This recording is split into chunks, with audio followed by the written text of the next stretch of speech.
Feels so good. First of all, the weather is amazing. But it feels good to be outside in the community in a moment like this. And I thank everyone who came out this evening, and especially Michael. Where'd you go, Michael? We need real champions. There's a lot of people who talk, and then there's people who do. And this is a time for people who do, and so we have to give credit where credit's due. And I just have so much respect for ATAC and for the work that Michael has been doing. And the lawyers and everyone who is fighting against the erasure, because we need to be clear. Sometimes we treat, I'm gonna answer your question, I promise. Sometimes, we can't start, I can't, I'm not feeling light, but I appreciate you. All right, let's start here. Sometimes we treat the erasure of history as a frivolous thing or a small or insignificant thing, but we need to understand they erase your history because they intend to erase your rights. There's a reason that these two things happen in a particular order. So sitting right across from where they tried to take down, not just the story of our ancestors, but the story of America. The true story of America. It's just very powerful for me. So when you ask what am I working on right now, I'm mostly working on trying to survive America. That's what I'm mostly working on, because these are dark times. But I'm gonna just tell you like two little things, because I think it can feel what we're up against, which I'm sure we're going to be discussing tonight, can feel very overwhelming. I think that this administration thrives on chaos, on making us feel like there's so many fronts for us to fight on that we don't fight on any of them. But we still have things within our control, and where we have control, we're obligated to do something. So I'm from Waterloo, Iowa, in case y'all didn't know. How many of y'all have been to Waterloo? Yes. What? Okay. I used to say that because it's a joke, because nobody has been there unless you had to be there. But that's my hometown, and even though no one has ever heard of my hometown, it's actually considered the worst place in America to be black. It was named the worst place in America to be black for 3 consecutive years. And Iowa, which used to be known for its quality public education, is now banning the most books behind only Florida. So I started a freedom school in my hometown to really combat the educational gap between black students, which of course the linchpin of all educational learning is literacy. So I started 1619 Freedom School, which is an after-school program that teaches our children black history, and they teach literacy through black history. So when the state started doing the book bans and the DEI bans, I decided to bring some of the most famous black children's book authors in the country to Waterloo, Iowa, and hold a free read-in. Last year we gave out 3,000 books. This year we're going to give out at least 3,000 books. And I say that to say we don't take any public money, because I saw what was happening. I saw that we were going to start seeing the weaponization of public funds against black history, against black literature. So we don't take public funds. So when they started making cuts and threats, they couldn't do anything to us. So I think we all need to just think about what power do we have and exercise the power where we can. And that's just one small thing, but that small thing sends a message, and it allows people to plug into something and not feel so hopeless. Though I mostly do feel hopeless, but I don't want everybody to feel that way.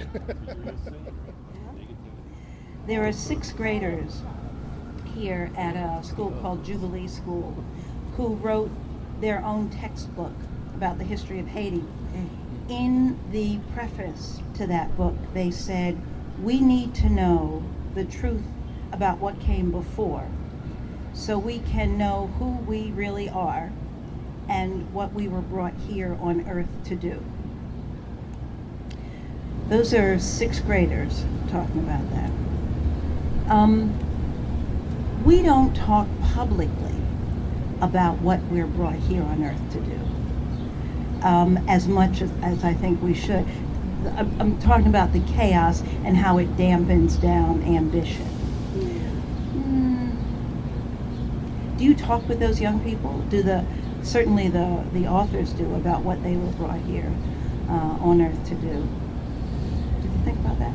Yeah, I mean, the reason um, when I decided to found the 1619 Freedom School, that I decided to found a school that was going to teach literacy through Black history was understanding that if we know who we are, then that is intensely empowering. And actually the research on this is very clear that Black students who learn Black history do better academically in school.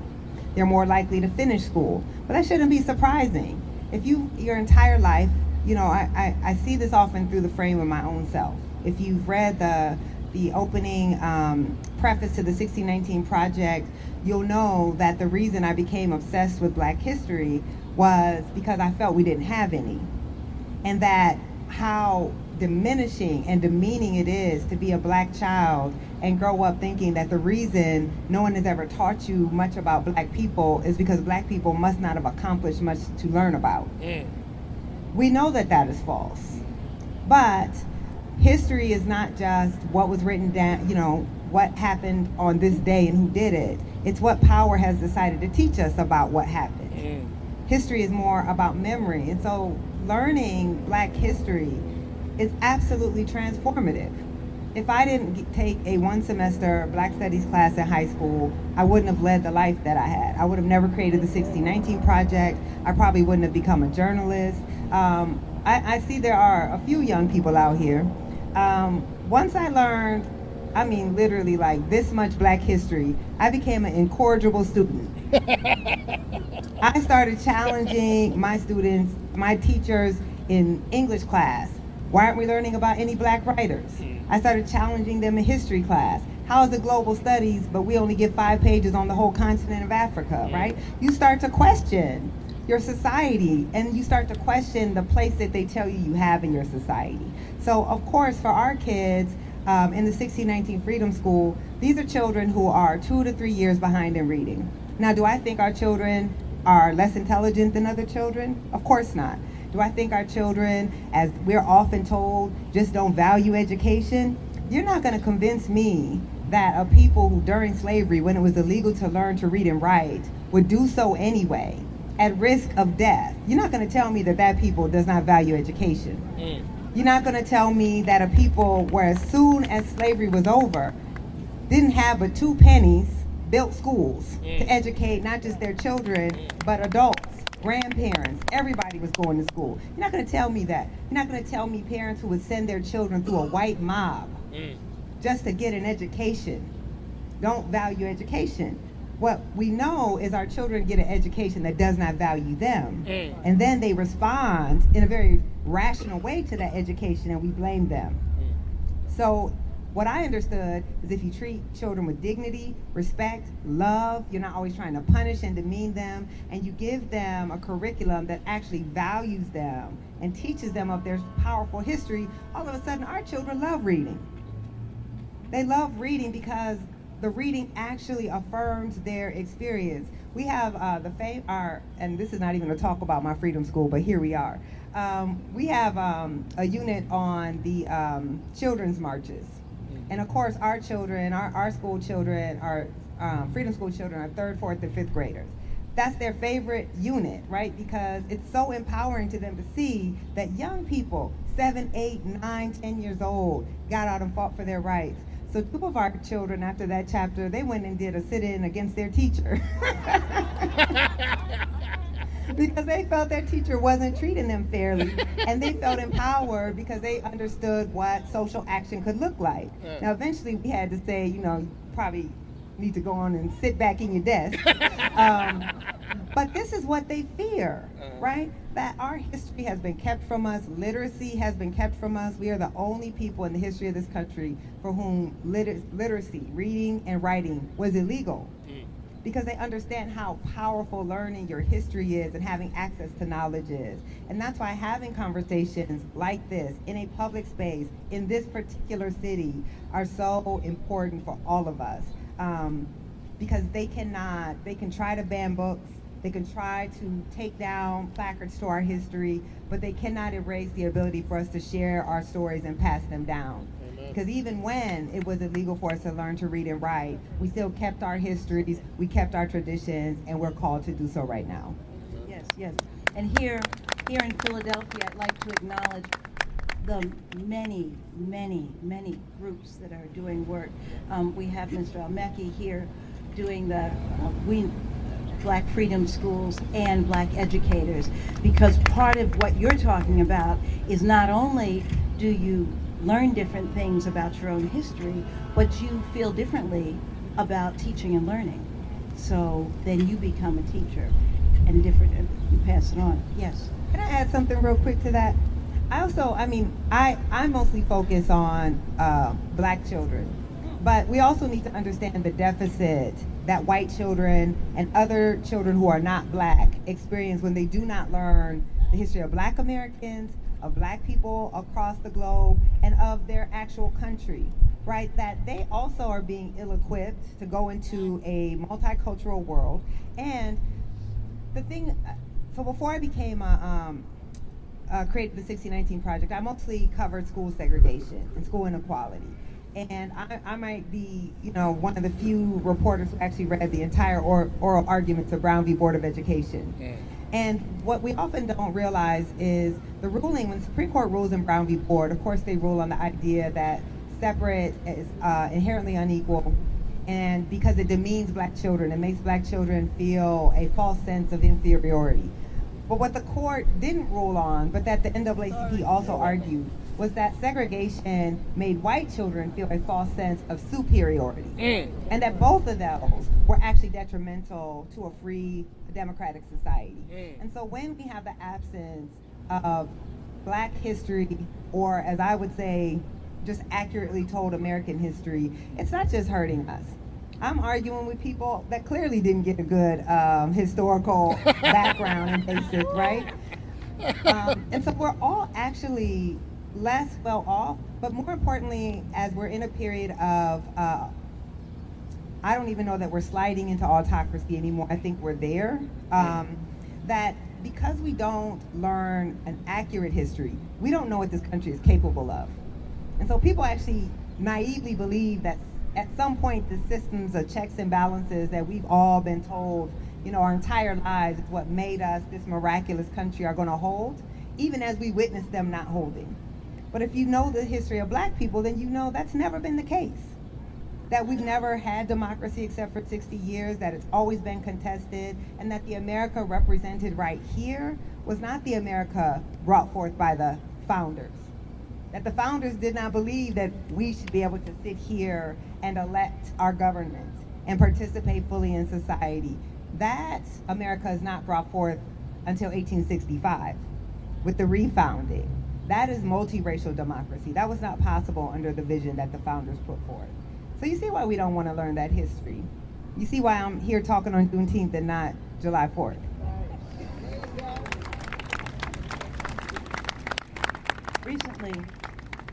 Recently you did a video putting numbers to some of these, because for adults, it's important. You talked about a false sense of superiority for children, but it's also true for adults, right?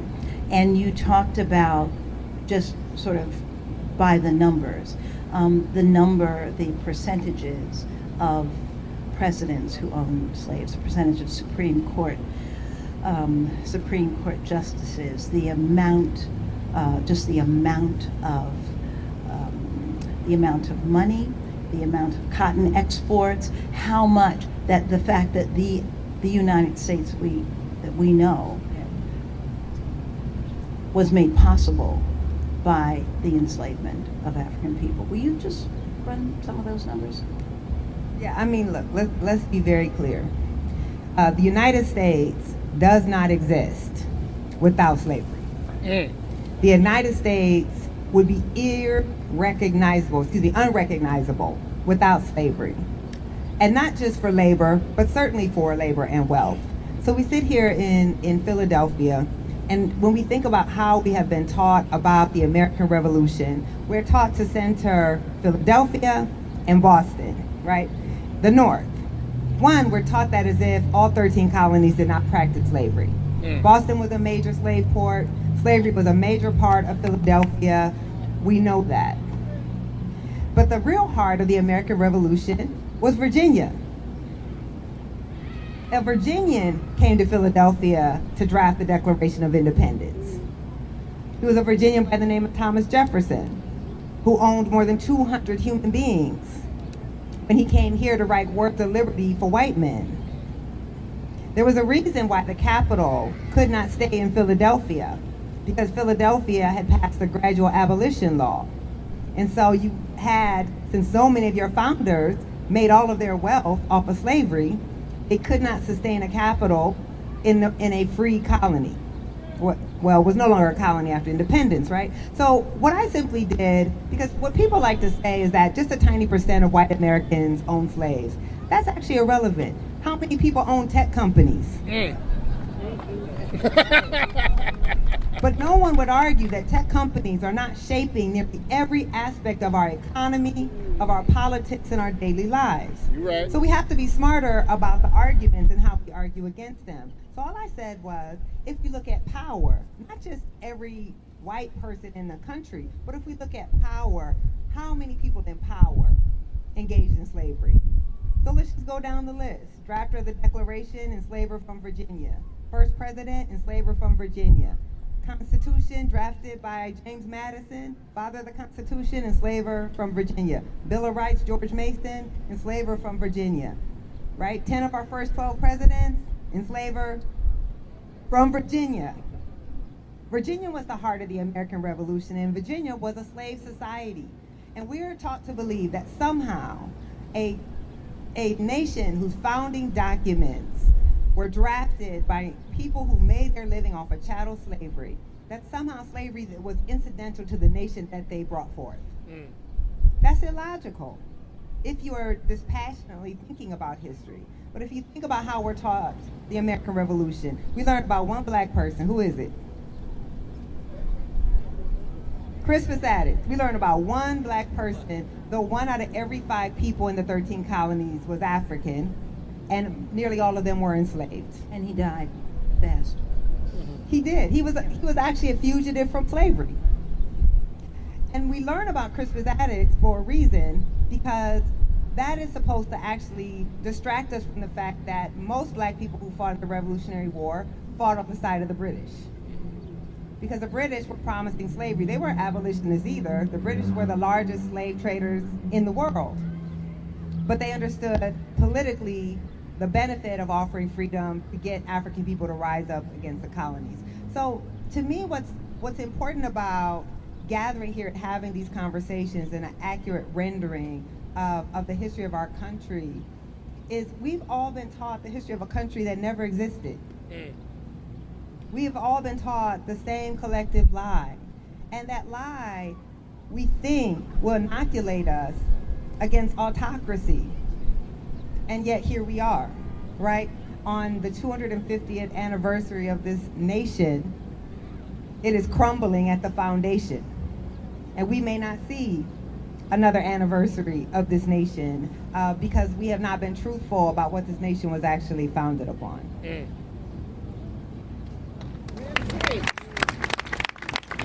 Y'all don't have to clap after everything I say, but I appreciate it when you do it. What else does this history have to tell us about some of the other things happening, say a gulag of concentration camps that are detaining people without due process, and people are dying? I mean, look, y'all,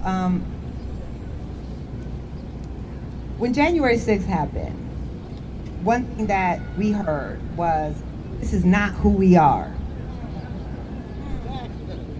Since when? And that delusion about America is what has made us so vulnerable to this moment. I remember commentators coming on and saying, we've never seen something like this happen in the country.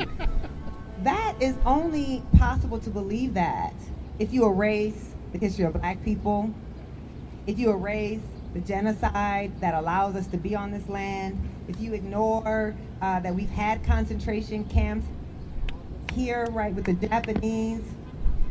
Reservations were also concentration camps. So if you don't learn history, then you can actually believe that what we're seeing is an aberration. And again, why does that matter? Because history is instructive. If we know this is a country that can do those things, then we know how to fight those things.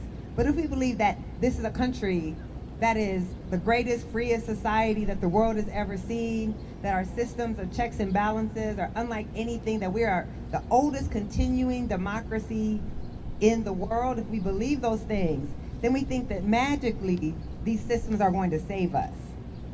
But black people have what's called a second sight. W.E.B. Du Bois called it the second sight. And he said, when you have been a perpetual outsider in your own country, then you can see your country with clear eyes. That's why black folks voted against this at a rate of 90%. Right? So to me, when we have not learned that accurate history, it makes us very weak. It makes us vulnerable. Black Americans know how fragile democracy is because we've only known it for 60 years. So again, when this administration is enacting these very regressive policies that they are enacting now, right? The greatest decimation of civil rights in a century. That's what we're at the cusp of. There's a reason they started with the erasure of our history. That they want to take down the panels to slavery. That they want to remove stories about Medgar Evers. That they want to take down the story of Harriet Tubman. You have to erase that history to render us weak in the face of being able to decipher what they plan to do now. But if you learn that history, then you understand exactly what you're seeing. We were never to be a multiracial democracy. Black Americans, black people were stolen from Africa to be labor. We were not to be citizens. We were not to vote.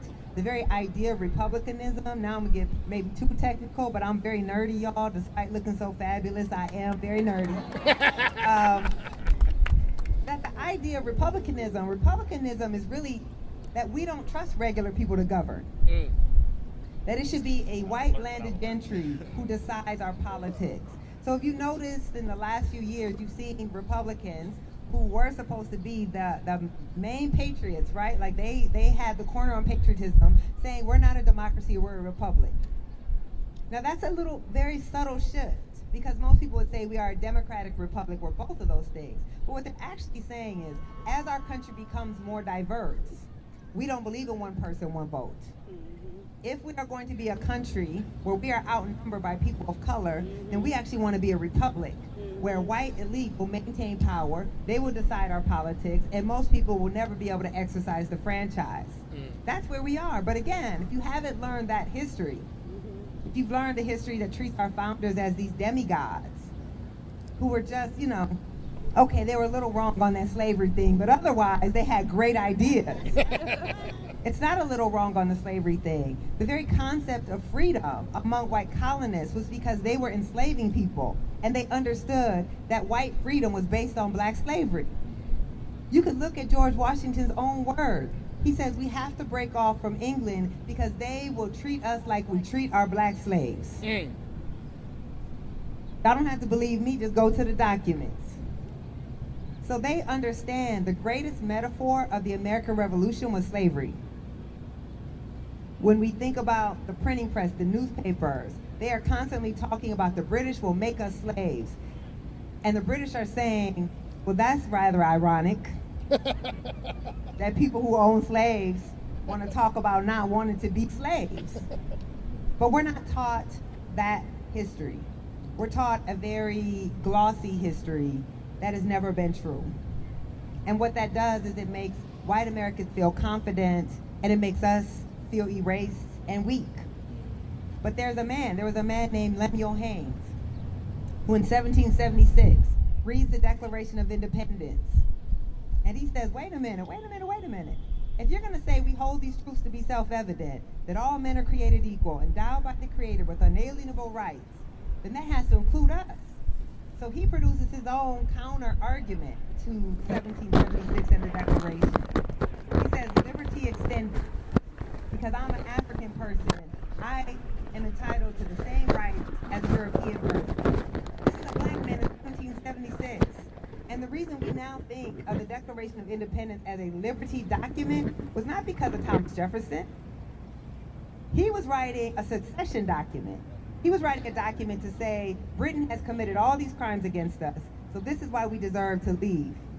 But a black man looked at that document and said, actually, this makes slavery illegal in this new nation, if this is what your argument is. And that's actually how we come to think of the Declaration as a liberty document.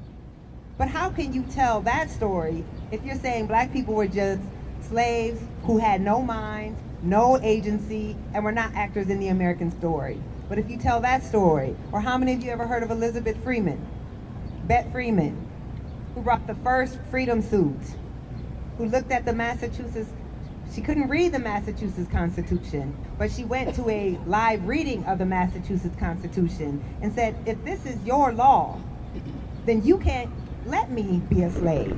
And she got a lawyer and she said, you're going to sue, and she won. And yet we're told Massachusetts was one of the first states to end slavery. But we're not told they were one of the first to end slavery because a black woman used their own law against them. Think how empowering that would have been if anybody ever thought to teach me as a young black child those stories. And then we understand why they don't teach you those stories. Because again, once we learn those stories, then we start to challenge the systems. We start to question the history, and we don't allow them to degrade us. And all of a sudden, we want to succeed because we know we come from a succeeding people. We come from a succeeding people in so many ways. Once you start telling those stories, it makes me want, as people here have created, they create story cards, they create history cards, they create tours, because there are so many stories that we don't know. One of the stories that we do know, we kind of know it, is the story of Mother Bethel, the land that was held since 1791. But one of the things we don't know is that he and Absalom Jones worked together to raise bonds, to raise money to build those churches, and decided among themselves, we'll just do one at a time, so we don't step on each other's feet. And that Jefferson raised the equivalent amount of money in 3 weeks for refugees from the Haitian white planters from the Haitian Revolution. So the strength and the resilience of our people also, we're not told. Not just in individuals, but in the building of institutions. And that's another story that we need to hear. I'm going to ask you, I'm getting signs here about time. All right?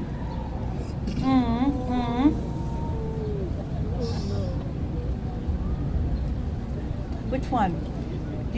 I go rogue. Somebody might have to pull me off the stage. No,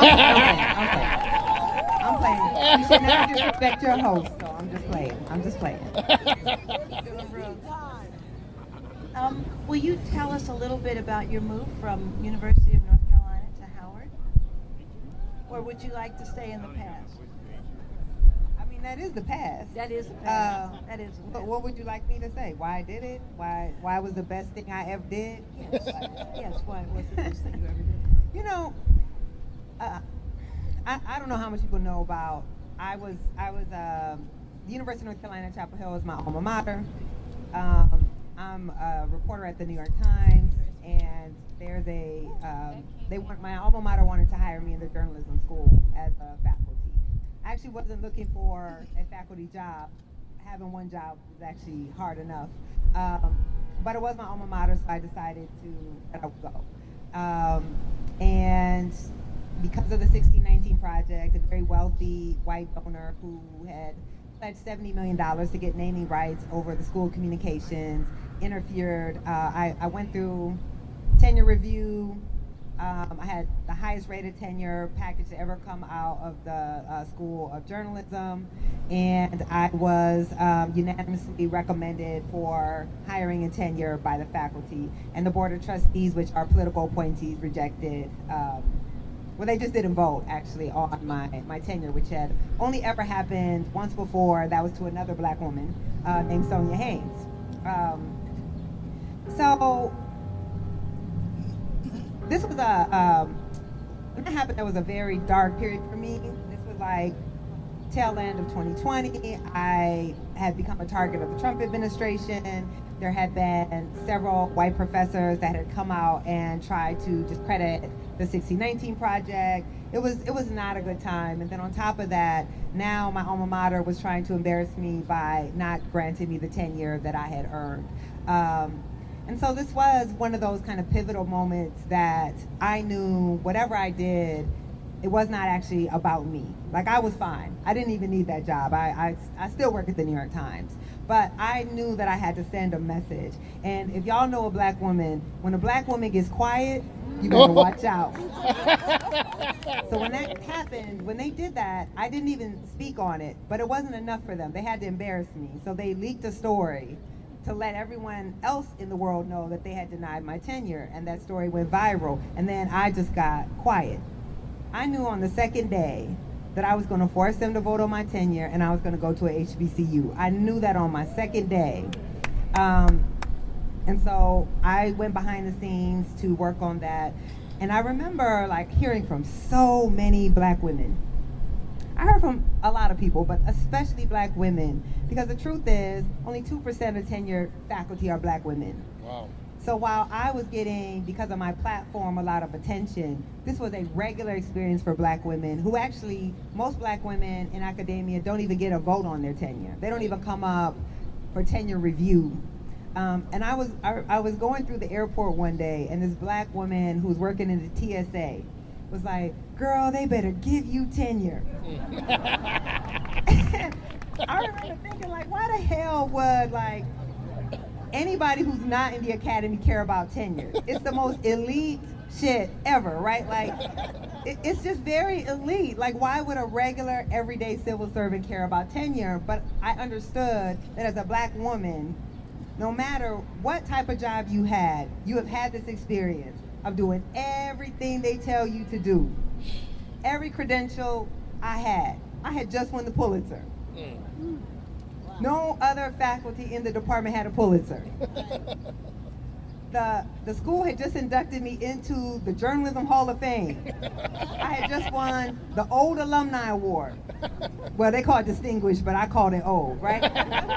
All of this had just happened in that same year, and yet they were saying I was not qualified to teach 18-year-olds journalism.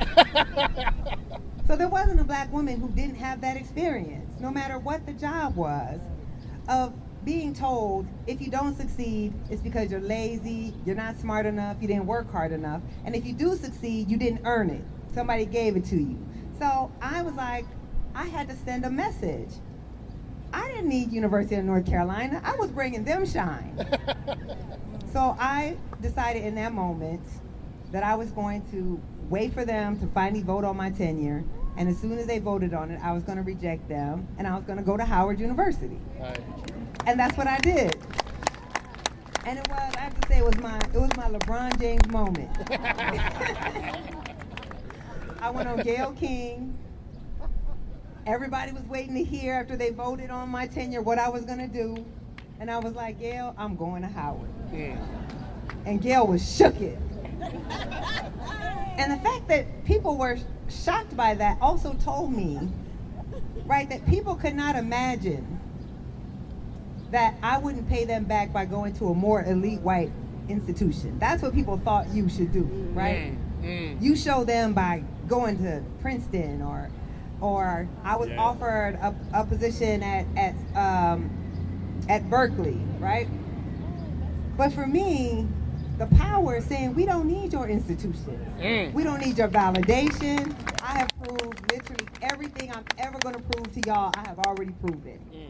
And I would say going to Howard has been, I mean, my dream. I always regret it. I have 2 regrets in life. And one of them I'm not going to share publicly with y'all because I don't know y'all like that. But my second regret is that I didn't go to Howard as an undergrad. And so I was able to live my Howard dream, but also because I'm an Aries and I have a very petty and vengeful spirit,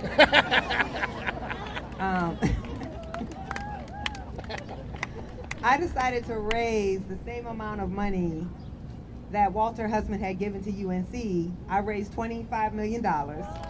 and I brought it to Howard. And this was a moment, and I say this to like every one of you, because we all have like a moment of power. It may not be that type of power, but I grew up in Waterloo, Iowa. My grandmother, Arlena Tillman, had a 4th grade education. She was born on a cotton plantation in Greenwood, Mississippi. She left that plantation with 3 children, a single mom. She had left her abusive husband. She had 1 suitcase and a bag of fried chicken that her mother had fried for her, because if you know, that chicken travels, it doesn't spoil. She didn't have money to buy food anywhere, and if she had, she couldn't have anyway because she was a black woman in America, right? She leaves the South with 3 children, thinking she's gonna find the promised land. And instead she finds that, as Malcolm X said, the South is everything south of the Canadian border. That Jim Crow followed her right on up to Waterloo. She had a 4th grade education. The best job she ever had was working as a janitor at the courthouse. So I know what I carry with me into a room. I grew up in a working class household. My dad was a bus driver. My mom was a probation officer. And I had studied power my whole life. I was bused into white schools. I went to the University of Notre Dame. I just studied power and I never had it. But I always knew one day if I had it, I was gonna know how to use it. Right. And so in that moment when UNC rejected me, I felt at the height of my powers. I knew I could go to foundations and make them write me checks. I knew it, right? Like, you know when you come into power. But it's like, when you come into that moment of power, how do you use it? Do you just use it for yourself? Do I just secure a position for myself? Or do you try to use it for your community? That's why it was important for me to go to a HBCU. That's why it was important for me to raise $25 million. That's why it was important for me, in my center, we support 9 journalism programs at HBCUs. Not just Howard's, but I tried to spread the wealth that I could bring to other HBCUs. And so I would hope that each one of us in this moment, the times, y'all, are dark. We should be very, very clear about what we're facing. I am 50 years old. Kind of hurts to say that. I'm actually a bicentennial baby, right? I was born on the 200th anniversary year. And my birthday is actually the day the Civil War ended. I was born April 9th, 1976. And I think about being born a decade after, really 8 years after the last civil rights law was passed. I've never lived in a country where we didn't have a Voting Rights Act. I've never lived in a country where affirmative action wasn't legal. I've never lived in a country where we didn't have black representation in Congress. We are about to understand what the country that our parents lived in looked like. And I don't know that we're prepared for it. Y'all remember a few years ago there was that meme that was kind of popular, I am not my ancestors?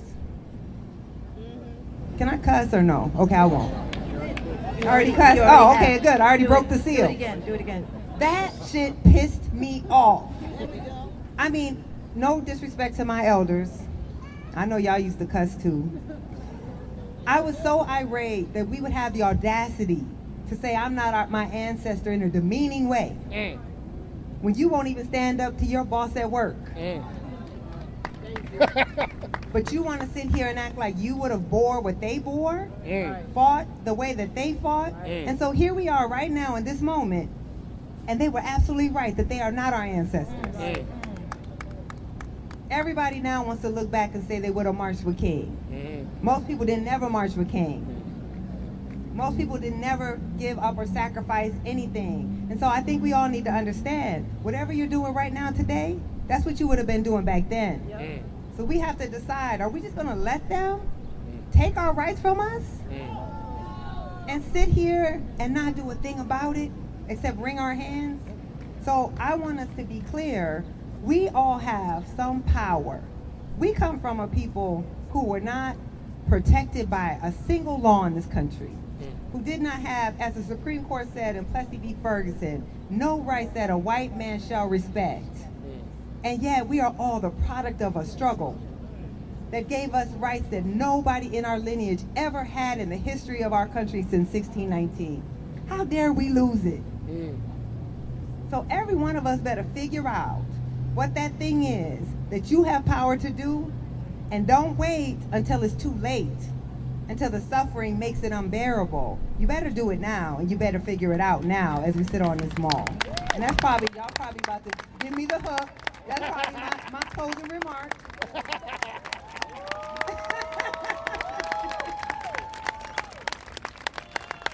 Step into your power, y'all.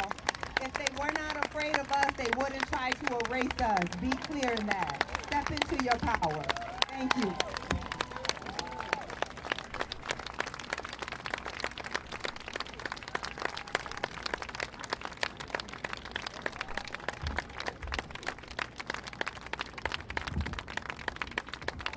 Come on now, we got to make some noise. By the way, I'm live streaming, so let the world see folks celebrating and partying on the kickoff of the 250th anniversary of the birth of this country. Come on, make some more noise. You heard Lorraine Carey. Some people say Lorraine Carey is the female Ed Bradley. I said no, Ed Bradley was the female Lorraine Carey. Let's give her a big round of applause. And then you heard from Assata Shakur. Then you heard from Harriet Tubman. Then you heard from Sojourner Truth. And then you heard from Nikole Hannah Jones. And since she started it, I'll finish it. This shit was crazy. Make some noise. Make some noise. I wanted to drop the F-bomb, but the pastor is going to wrap things up, so I'm not going to drop the F-bomb. But before we hear from the pastor is coming up to the podium, or what otherwise was the podium, this is actually Reverend Carolyn Cavaness of Mother Bethel AME. You can't talk about this site at 6th and Market. You can't talk about the 9 enslaved. You can't talk about slavery in Philadelphia without talking about Mother Bethel. So before I give her the microphone and she wraps this up, once again, make some noise for Lorraine Carey and Nikole Hannah Jones. This was a major, major event, and I know I'm going to forget some people, but there are folks behind the scenes. There's Kathy Ott-Lavelle, there's Elka, there's a number of people. And a big shout out to Roz McPherson, who from the very beginning made sure that ATAC and grassroots organizations were front and center. And those who I forgot about, I am sorry. But once again, before we hear from the great pastor, make some noise because this shit was crazy. Thank you all very much. Don't leave. Final words as we close out. Let's give it up for Attorney Coard. Let's give it up for Nikole Hannah Jones and Lorraine. I've been asked to offer a closing prayer. Just grateful for the coolness of this day, for community, and so gracious and eternal God, God of Oni Judge, Hercules, Mole, Austin, Giles, Paris, Christopher, Richmond, Joe, Richard, Flora, Sarah, Absalom, Mary, Francis Ellen Watkins Harper, Phyllis Wheatley, William Still, Charity Still, and countless others. To you we come together as brothers and sisters. We come together as America approaches 250 years of independence, and we stand in the tension between promise and practice, between what is written and what we are living. Lord, we thank you that the truth does not diminish a nation, it only strengthens us. And so we ask for that strength. We ask for the power in knowing that our vote, our voice, our organizing, our pulpits, our presence, the work that we do every day will and will make a difference. And as we mark on this night a celebration, may we never forget from whence we come. May we move together. May we keep singing together. May we be stirred together. Bless Philadelphia, the birthplace of independence. Bless every leader, every listener, every child. Bless Nikole Hannah Jones. Bless other freedom fighters. Bless ATAC. bless each and every one of us, that as we leave this sacred ground, let us carry not only the names in our spirits, but also courage in our bones, and believing and knowing that justice is in each of our hands. We pray this in the name of the God of our God, who is the God of our weary years, who is the God of our silent tears, the God who has brought us thus far along the way, and who will lead us into a more perfect union. And the family of God said together, amen, and ashe. Please be safe. Amen. All right, folks, that wraps up tonight's event. But as you leave, remember what Frederick Douglass said. Agitate, agitate, agitate. Thank you all very much.